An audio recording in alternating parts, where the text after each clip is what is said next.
Bismillahirrahmanirrahim. Assalamualaikum warahmatullahi wabarakatuh. Kepada yang terhormat Ibu Dr. Karunia Eka Lestari selaku dosen pengampu mata kuliah Teori Peluang. Saya Akila Gaida Karima dengan NPM 221063105056 dari kelas 6D. Di video ini saya akan membahas latihan soal dan juga pembahasannya pada materi teori peluang guna memenuhi tugas proyek mata kuliah Teori Peluang. Nah, soal pertama itu soal terkait distribusi binomial. Suatu suku cadang dapat menahan uji goncangan tertentu dengan peluang 0,75. Hitunglah peluang tepat 2 dari 4 suku cadang yang diuji tidak akan rusak dengan suatu pengujian yang tidak mempengaruhi atau dipengaruhi pengujian lainnya. Jadi, suatu pengujian nanti itu tidak akan mempengaruhi gitu antara pengujian sebelumnya ataupun pengujian setelahnya. Nah, untuk penyelesaiannya, diketahui N-nya adalah 4 karena suku cadangnya itu ada 4, lalu P atau peluangnya itu adalah 0,75 dan K atau eh, peluang yang akan dihitungnya itu adalah 2. Maka rumusnya untuk distribusi binomial itu adalah B, N, P, dan yang dicarinya itu adalah K-nya, maka menggunakan kombinasi N, K, P pangkat K dikalikan 1 dikurangi P, N pangkat N dikurangi K. Nah, N-nya di sini kita masukkan 4, peluangnya itu adalah 0,75 dan K-nya adalah 2. Maka C atau kombinasi dari 4 dan 2, lalu P-nya ini adalah 0,75, K-nya adalah 2, berarti dipangkatkan 2, dikali 1 dikurangi P-nya itu 0,75, dipangkatkan 4 dikurangi 2. Maka di sini didapat 4 faktorial per 2 faktorial dikali 4 dikurangi 2 faktorial dikali 0,75 dikuadratkan dikali 0,25. Ini 25 dari mana? 0,25 ini dari 1 dikurangi 0,75. Pangkatnya pangkat 2 karena 4 dikurangi 2. Lalu selanjutnya 4 faktorial per 2 faktorial dikali 2 faktorial dikali 0,75 kuadrat dikali 0,25 kuadrat, di mana didapat setelah perhitungan hasilnya itu didapat 27 per 128 atau sekitar 0,210,938. Selanjutnya masih terkait soal distribusi binomial. Seorang siswa diberikan 10 soal dengan tipe soal pilihan ganda, di mana pilihan lainnya ada 4 A, B, C, dan D. Nah, berapakah peluang seorang siswa dapat menjawab 8 soal dengan benar? Nah, di sini diketahui N-nya itu adalah 10 karena ada 10 soal. P-nya itu adalah 0,25 karena di sini peluangnya itu dibagi 4, 1 per 4 atau 0,25. Dan K-nya itu adalah 8 soal benar. Maka langsung saja rumusnya dimasukkan seperti tadi, didapat 10 faktorial per 8 faktorial dikali 10 min 8 faktorial, dikalikan 0,25 pangkat 8, dikalikan 0,75 pangkat 2. Ini didapat dari sini rumusnya gitu. Selanjutnya jadi 10 faktorial per 8 faktorial dikali 2 faktorial dikali 0,25 pangkat 8 dikali lagi 0,75 pangkatkan 2. Setelah dihitung didapat hasil 405 per 1048576 atau sekitar 0,000386238. Ini bisa dihitung pakai kalkulator ya. Nah, selanjutnya masih terkait soal distribusi binomial. Data penelitian yang diperoleh dari survei kepada 10 orang laki-laki menunjukkan 8%-nya buta warna. Ya, jadi 8% dari 10 laki-laki yang disurvei ini menunjukkan mereka buta warna. Tentukan peluang jika tidak ada yang buta warna. Jadi kalau misalkan tidak ada yang buta warna, maka peluangnya berapa? Diketahuinya N-nya 10, P-nya itu dari 0,08 dari 8% ini, dan K-nya ini yang mau kita cari itu tidak ada. Jadi 0. Maka dimasukkan semua ke dalam rumus, disubstitusikan, didapat 10 faktorial per 0 faktorial dikali 10 minus 0 difaktorialkan 0,08 pangkat 0 dikali 0,92 pangkat 10. Dihitung dapat 10 faktorial per 0 faktorial dikali 10 faktorial dikali 0,08 pangkat 0 dikali 0,92 pangkat 10. Hasilnya ini dihitung sekitar 0,434388. Nah, ini bisa dihitung menggunakan kalkulator. Selanjutnya, soal terkait distribusi multinomial. Sebuah karung besar berisi ribuan kelereng putih, merah, dan biru dengan perbandingan 2:3:1.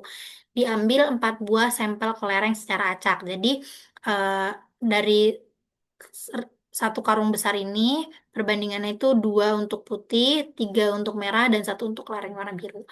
Nah, berapa peluang terambilnya 1 kelereng putih, 3 kelereng merah, dan tidak ada kelereng biru yang terambil? Maka di sini dibuatkan tabel untuk ilustrasinya. Ini ada warna kelerengnya, ada putih, merah, dan biru.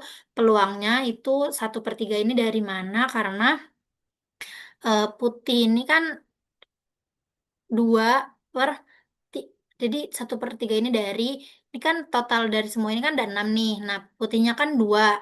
Jadi 2/6 atau disederhanakan menjadi 1/3. Nah, selanjutnya yang merah sama juga. Kan dia 3/6 disederhanakan menjadi 1/2. Lalu untuk yang biru itu dia 1/6 karena 6 ini dari si total perbandingan ini. Nah, selanjutnya ini jumlah kejadian di mana putih ini 1 karena di sini terambilnya kelereng putih itu 1, merah itu 3 kelereng merah, 3 kelereng merah, dan tidak ada kelereng biru, maka 0 untuk kelereng biru. Nah, penyelesaiannya untuk distribusi multinomial itu rumusnya P, XP, XM, XB ini menunjukkan X untuk yang putih, kejadian yang putih, kejadian kelereng merah, dan kejadian kelereng biru. Terus selanjutnya ini PP peluang putih, PM peluang merah, dan PB peluang biru. Lalu N itu jumlah total semuanya yang di kejadiannya. Nah, ini harus ada kurung ya, kurang. Nah, sama dengan N faktorial per XP faktorial, XM faktorial dikali XB faktorial dikalikan PM pangkat X, P, oh ini salah, ini harusnya PP ini ya. PP, ini PP pangkat XP, PM pangkat XM, dan PB pangkat XB. Nah, kita tinggal substitusikan saja, kan semuanya sudah didapat tadi dari sini ya. Ini untuk P-nya, ini untuk X-nya. Maka kita masukkan XP-nya itu 1, XM-nya itu 3, dan XB-nya itu 0. Lalu PP atau peluang putihnya 1/3, PM-nya 1/2, dan PB-nya itu 1/6. Dan N-nya itu adalah 4. Karena balik lagi ke sini itu diambilnya 4 buah sampel kelereng. Lalu substitusikan ke dalam rumusnya 4 faktorial per 1 faktorial dikalikan 3 faktorial dikalikan 0 faktorial dikali dengan 1/3 pangkat 1, 1/2 pangkat 3, dan 1/6 pangkat 0. Setelah dihitung didapatkan hasil 1/6 atau sekitar 0,1666. Nah, selanjutnya ini masih terkait distribusi multinomial. Di sebuah stasiun kereta api diketahui bahwa peluang kereta api berhenti di peron 1, 2, dan 3 secara berturut-turut adalah 4/18, 3/18, dan 11/18. Berapa peluang 2 kereta berhenti di peron 1, 1 kereta berhenti di peron 2, dan 3 kereta berhenti di peron 3? Kita ilustrasikan lagi dalam bentuk tabel. Di sini ada peronnya, peron 1, peron 2, dan peron 3. Lalu peluangnya untuk peron 1 itu 4/18, peron 2 itu 3/18, dan peron 3 itu 11/18. Nah, ini yang jumlah kereta yang berhentinya. Yang untuk di peron 1 itu 2 keretanya, peron 2 itu 1 kereta, dan peron 3 itu 3 kereta. Selanjutnya tinggal kita substitusikan semuanya yang sudah diketahui tadi ke dalam rumusnya. Maka didapatkan P untuk 2, 1, 3, 4/18, 3/18, 11/18, dan 6. Ini dari si N-nya. N-nya itu ininya nih. Karena kan dijumlah dari ini 2 kereta di sini, tambah 1 kereta, tambah 3 kereta. Jadinya 6. Maka 6 faktorial per 2 faktorial dikalikan 1 faktorial dikalikan 3 faktorial dikali 4/18 pangkat 2 3/18 pangkat 1 dan 11/18 pangkat 3. Ini setelah dihitung hasilnya sekitar 0,1127. Nah, masuk soal 6, masih terkait distribusi multinomial. Suatu pabrik memproduksi pensil dalam jumlah yang banyak. Pada saat pemeriksaan terakhir, didapatkan 85% pensil dalam keadaan baik, 10% dalam keadaan cacat produksi ringan, dan 5%-nya dalam keadaan cacat parah produksi. Jadi, eh, ada tiga kategorinya. Yang pertama itu dalam kondisi baik, yang kedua dalam kondisi cacat tapi masih cacatnya cacat ringan, dan yang ketiga itu cacat sudah parah. Nah, jika diambil 20 buah pensil secara acak, berapa peluang terambilnya 16 pensil dalam kondisi baik, 3 pensil dalam kondisi cacat ringan, dan 1 pensil yang cacat parah? Nah, kita buat tabel lagi untuk mengilustrasikannya supaya mudah. Di sini ada kondisinya, kondisi si pensilnya. Ada yang baik, yang cacat ringan, dan cacat parah. Untuk peluangnya di sini bisa dilihat dari ini, kan 85% yang baik, 10% yang cacat ringan, dan 5% yang cacat parah. Jadi 85% berarti 0,85, ini kita buat dalam bentuk desimal. Cacat ringannya 0,1 dan cacat parahnya 0,05. Jumlah pensilnya ini tadi diambilnya 20 pensil dengan 16 pensil kondisi baik, 3 pensil dalam kondisi cacat ringan, dan satunya kondisi cacat parah. 16-nya yang baik, 3 yang cacat ringan, dan 1 untuk yang cacat parah. Ini sama rumusnya, tinggal disubstitusikan saja, maka didapat 20 faktorial per 16 faktorial dikalikan 3 faktorial dikalikan 1 faktorial dikali 0,85 pangkat 16 dikali 0,1 pangkat 3 dikali 0,05 pangkat 1. Ini setelah dihitung didapatkan hasil sekitar 0,0719493. Selanjutnya soal nomor 7 terkait distribusi hipergeometri. Sebuah kotak berisi 12 mangga yang diketahui 5 diantaranya ini sudah busuk. Jika diambil 3 buah mangga secara acak, berapakah peluang tepat 1 buah mangga busuk? Jadi kita mau mencari tahu berapa peluang akan didapatkan 1 buah mangga busuk ketika diambil 3 mangga secara acak gitu. Nah, untuk penyelesaiannya ini diketahui keseluruhan populasinya atau N besarnya itu 12, yaitu ini dari sini, sebuah kotak berisi mangganya. Lalu sampel yang dipilih secara acak, ini kita akan mengambil 3 buah mangga, sampel yang kita pilih secara acak. Berarti N kecilnya adalah 3. Populasi yang diamati 5, karena kan kita mau mencari buah yang busuknya. Nah, di sini sudah diketahui buah busuknya itu ada 5, jadi kita eh, populasi yang kita amati itu ada 5. Lalu sampel yang diamatinya itu atau M kecilnya itu 1, karena kita mau mencari peluang tepat 1 buah mangga busuk ketika dari 3 sampel yang tadi kita ambil secara acak ini, kita cari tahu peluangnya berapa gitu untuk 1 buah mangga busuk. Lanjut ke penyelesaiannya. Di sini dilambangkan dengan H, N besar, M besar, N dengan M-nya ini kita dalam kurung kerawalkan karena dia yang kita cari, kan M-nya itu adalah sampel yang kita amatinya. Lalu rumusnya kombinasi M besar, M kecil, kombinasi N besar, ini dikurangi ya, yang dikurangi M besar, N kecil dikurangi M kecil per kombinasi N besar, N kecil. Nah, selanjutnya ini kita masukkan semua yang ada di informasi yang sudah kita ketahui tadi ini, kita masukkan ke dalam sini. N besarnya itu 12, M besarnya 5, N kecilnya itu 3, dan M kecilnya itu 1. Nah, ini seperti ini setelah dimasukkan semua dan dihitung itu dapat 21/44 atau kita hitung sederhanakan lagi menjadi sekitar 0,47727. Nah, ini cara untuk menyelesaikan persoalan distribusi hipergeometri. Selanjutnya, soal nomor 8 masih terkait distribusi hipergeometri. Akan dilakukan uji coba nyala bola lampu. Dari 10 bola lampu yang diuji, terdapat 4 bola lampu yang tidak menyala. Nah, jika seseorang mengambil 8 bola lampu secara acak, berapa peluang 2 bola lampu yang tidak menyala terambil? Jadi, ada 10 bola lampu nih.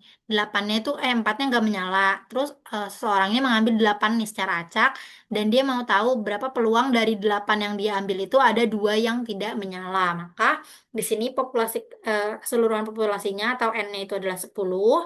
Sampel yang dipilih secara acaknya itu adalah 8.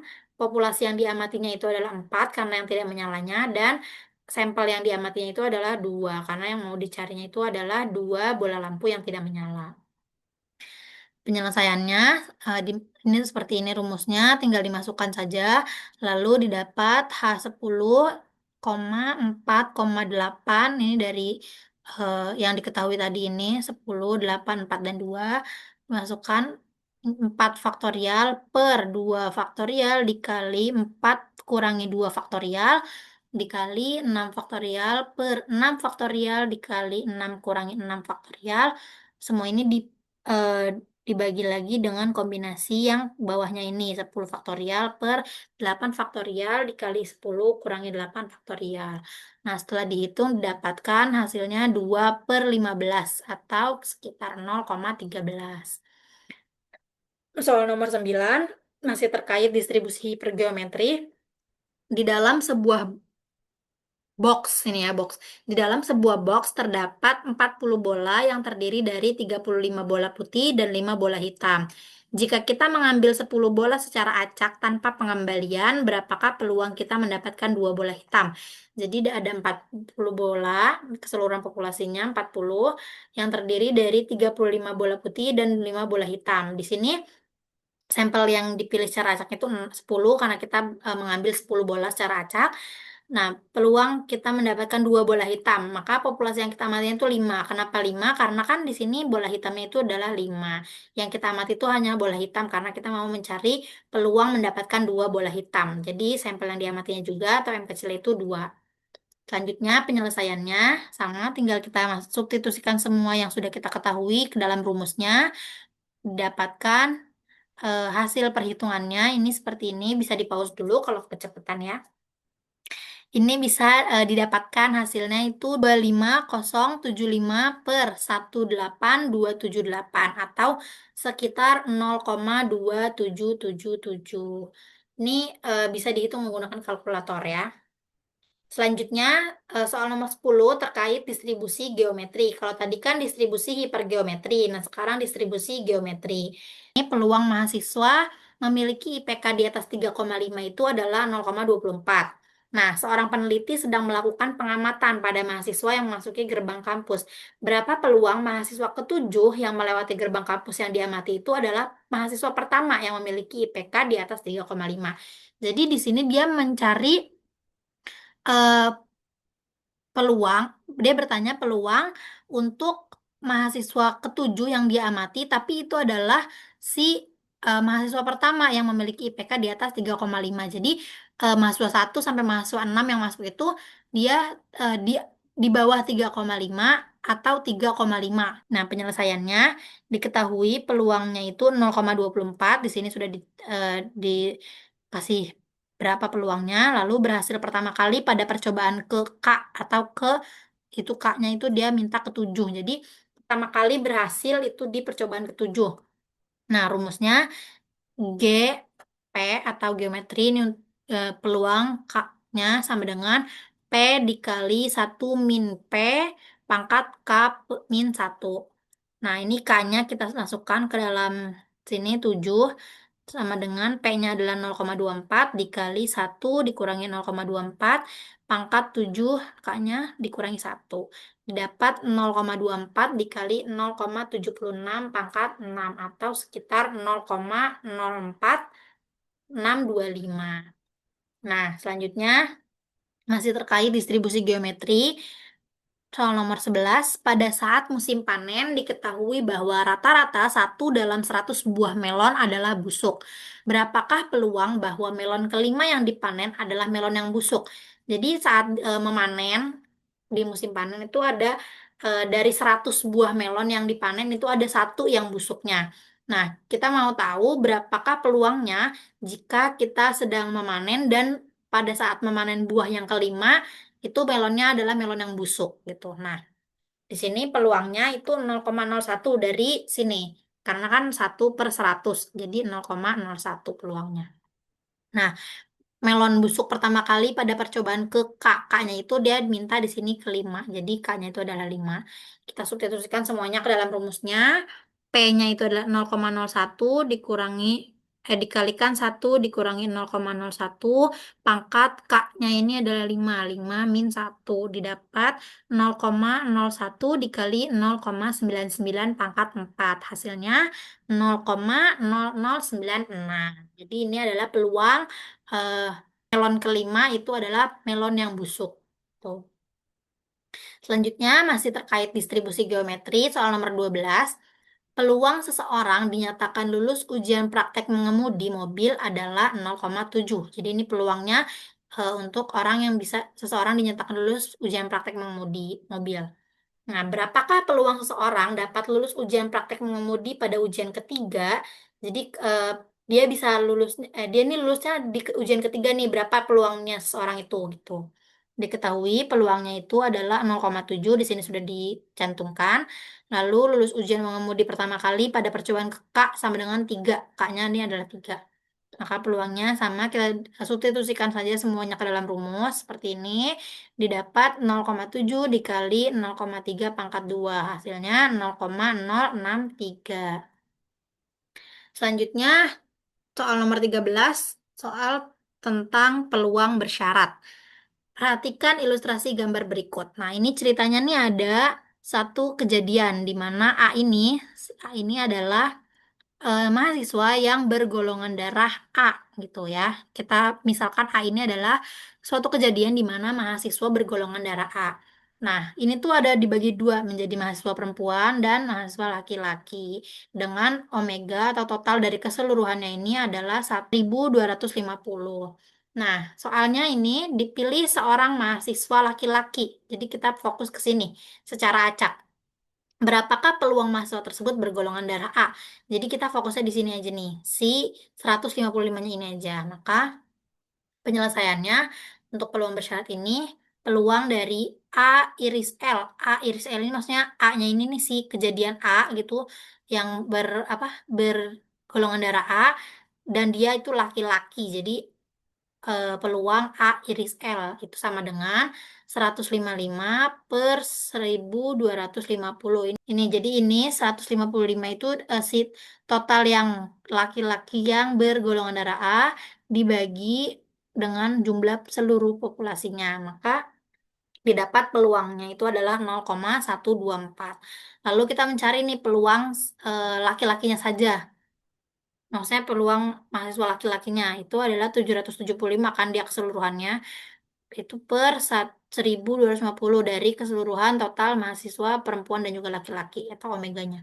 Nah, ini kenapa kita mencari si peluang A iris L dan juga peluang L-nya itu karena saat kita akan menghitung peluang bersyaratnya atau peluang A dengan syarat L itu rumusnya adalah peluang A iris L per peluang L. Maka kita hitung dulu peluang A iris L-nya dan peluang L-nya. Supaya tinggal substitusikan saja ke dalam rumus. Kita dapat peluang A bersyarat L dengan syarat L itu adalah 0,124 dari sini per 0,62 dari sini. Maka didapat eh, peluangnya itu adalah 0,2.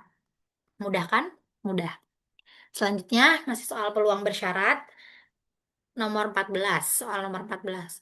Dua buah dadu dilempar bersamaan. Tentukan peluang munculnya jumlah mata dadu lebih besar dari 9 dengan syarat dadu pertamanya ini yang muncul adalah 5. Jadi, ketika dua buah dadu dilemparkan, kita mau mencari peluangnya si dadunya tuh pas dilempar itu keluarnya lebih dari 9 gitu angkanya, jumlahnya.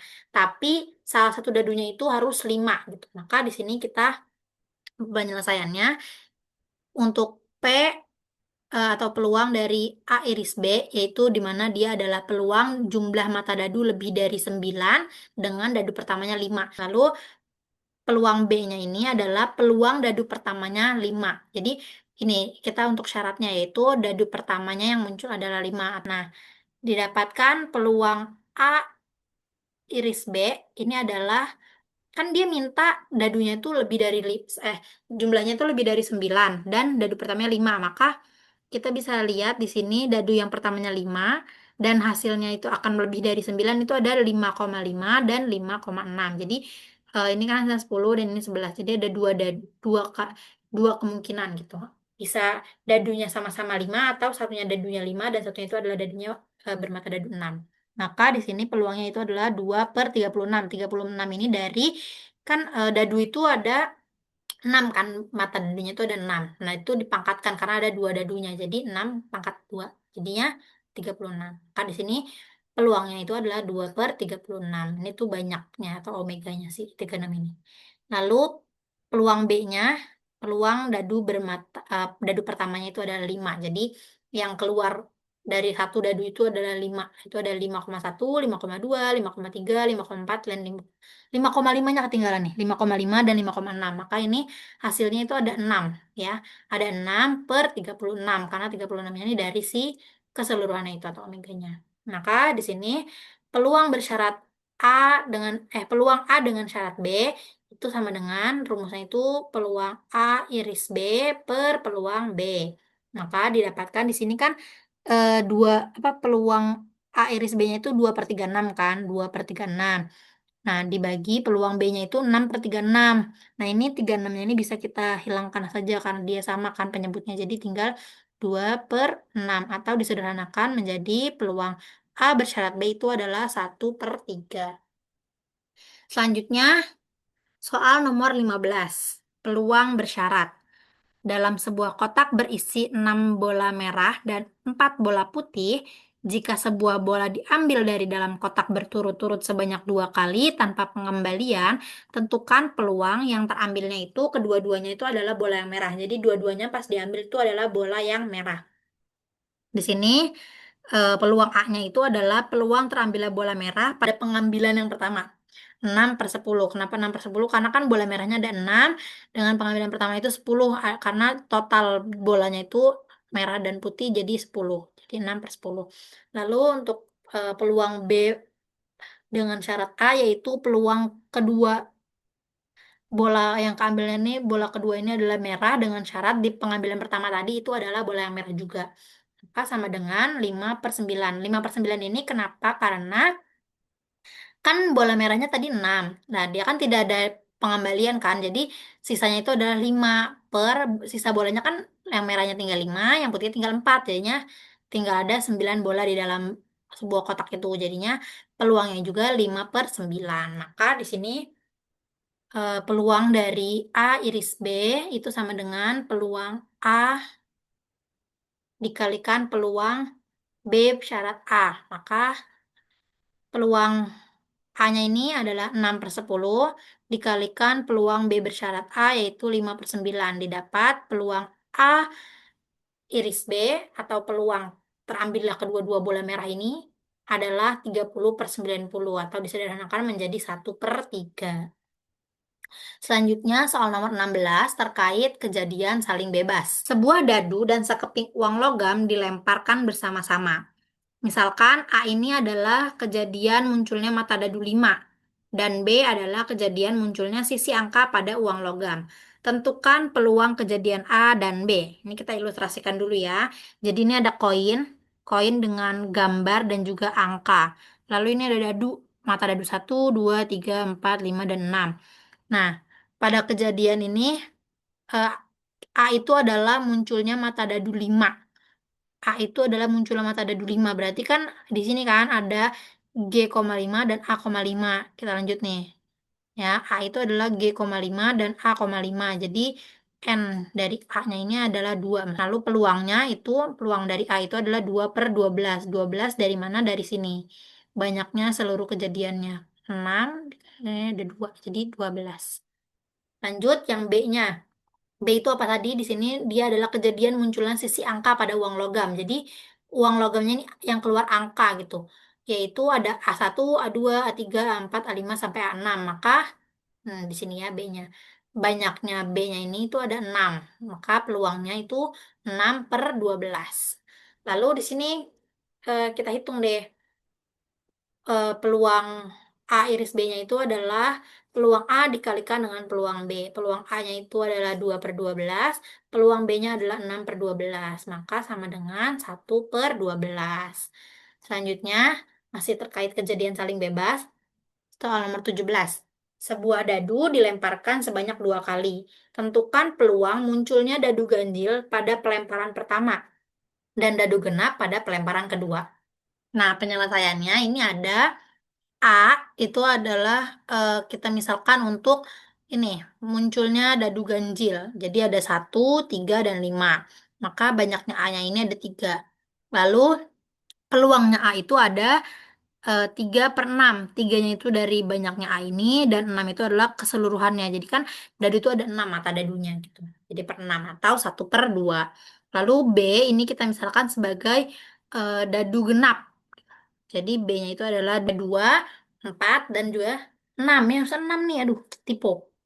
Lalu NB-nya itu ada 3 juga sama. Maka peluang B-nya juga sama, 3/6 sama dengan 1/2. Tinggal kita masukkan dalam rumusnya. Peluang dari A iris B itu adalah sama dengan peluang A dikalikan dengan peluang B. Maka peluang A-nya itu 1/2, peluang B-nya juga 1/2. Maka dikalikan hasilnya 1/4. Selanjutnya, soal nomor 18. Soal tentang nilai ekspektasi. Tentukan nilai ekspektasi dari variabel acak X yang didefinisikan sebagai jumlah gambar yang muncul dalam pelemparan 2 buah koin. Jadi ini ada tabelnya nih ya, ini sudah diberikan. Nah, ini kita tinggal masukkan saja ke dalam rumusnya karena dia ini adalah nilai ekspektasi dan dari variabel acak diskrit, maka rumusnya itu adalah EX atau ekspektasi, ini sigma N I sama dengan 1, XI dikali P X sama dengan XI atau peluang dari X-nya ini. Nah, ini kita masukkan saja. Ininya kan sampai 2 kan dia. 2, jadi I-nya itu sama dengan 1, XI kalikan P, X sama dengan XI. Kita tinggal masukkan saja semuanya nih, substitusikan. X satunya itu adalah 0, dikali P, X yang pertama, X1 kan 0. X1-nya masukkan ke 0 sini. Lalu X2-nya adalah 1, jadi tinggal di sini 1 dikali P, X sama dengan 1, ditambah X3-nya itu adalah 2. 2 dikalikan P dengan X sama dengan 2. Maka tinggal kita masukkan semua nih. 0-nya dikalikan peluang dari X0 itu 1/4. Ditambah 1 dikali peluang X1, 2/4. Tambah 2 dikalikan peluang X2, 1/4. Maka didapat hasilnya 0 ditambah 2/4 ditambah 2/4 sama dengan nilai ekspektasinya adalah 1. Selanjutnya, soal terkait nilai ekspektasi lagi, nomor 19. Tabel berikut menyajikan distribusi peluang dari munculnya angka pada pelemparan sebuah koin sebanyak 4 kali. Tentukan nilai EX-nya atau nilai ekspektasinya. Ini sudah diberikan ya distribusi peluangnya. Kita tinggal masukkan saja sama seperti tadi. Ini X1-nya itu adalah yang ini. Dan ini adalah PX1, X2, dan ini PX2, seterusnya sampai ini X5, PX5. Kita masukkan semuanya. Didapatkan ini 0 dikali 1/16, karena X0-nya itu adalah 1/16. Lalu X1 itu 1/4, PX1-nya. Ditambah 2 dikalikan PX2, yaitu 3/8. Ini ada pernya ya. 3/8 ditambah 3 dikalikan PX3, yaitu 1/4. Dan 4 dan ditambah 4 dikalikan 1/16, karena ini PX4-nya. Setelah dihitung, didapatkan hasilnya 0 ditambah 1/4, ditambah 3/4, ditambah 3/4, ditambah 1/4. Atau sama dengan nilai ekspektasinya itu adalah 2.